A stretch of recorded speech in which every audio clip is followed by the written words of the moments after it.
Limang magkakaanak ang namatay matapos mabagsakan ng puno ang kanilang bahay sa Quezon Province. Nangyari yan sa kasagsagan ng pananalasa ng Bagyong Ramil. Live mula sa Quezon Province, may unang balita si JP Soriano. JP? Susan, magbe-birthday pa naman sana sa mga susunod na araw ang pinatilyong tanging nakaligtas sa trahedyang ito matapos ngang ang pagdaan ng Bagyong Ramil ay naulila na ang kaisa-isang nakaligtas na biktima.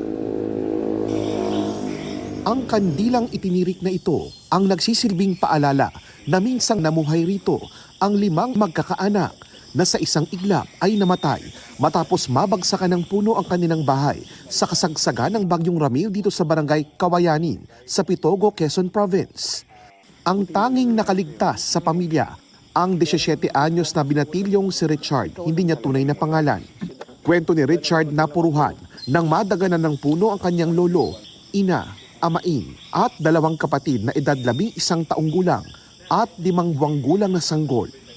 Bago raw mag-alas 6 ng umaga nitong linggo, biglang lumakas ang hangin at ulan. May dalawa pong bugsong malakas na hangin.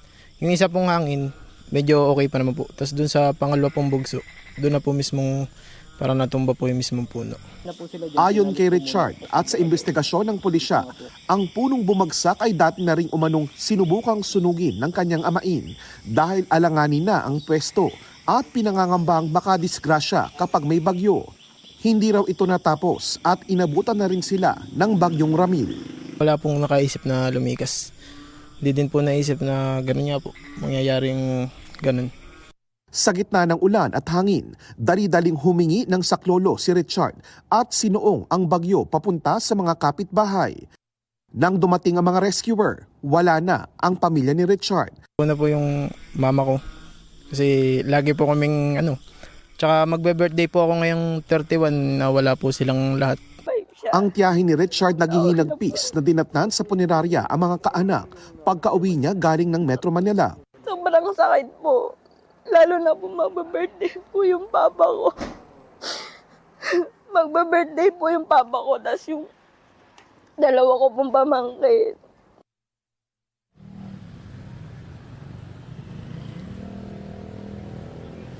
Susan, mga kapuso, bukod sa limang kababayan nating nasawi sa trahedyang ito ay wala nang ibang naiulat pa sa ngayon ang Quezon Provincial Government ng karagdagang bilang ng casualties na namatay dahil sa Bagyong Ramil. Sa ngayon, wala rin namang naiulat na matinding pagbaha sa lugar pero patuloy pa rin ang advisory ng pag-asa ng posibleng pag-uulan dito sa Quezon Province. At yan muna ang latest. Balik ko na sa iyo, Susan. Maraming salamat at ingat kayo dyan, JP Soriano. Gusto mo bang mauna sa mga balita? Mag-subscribe na sa GMA Integrated News sa YouTube at tumutok sa unang balita.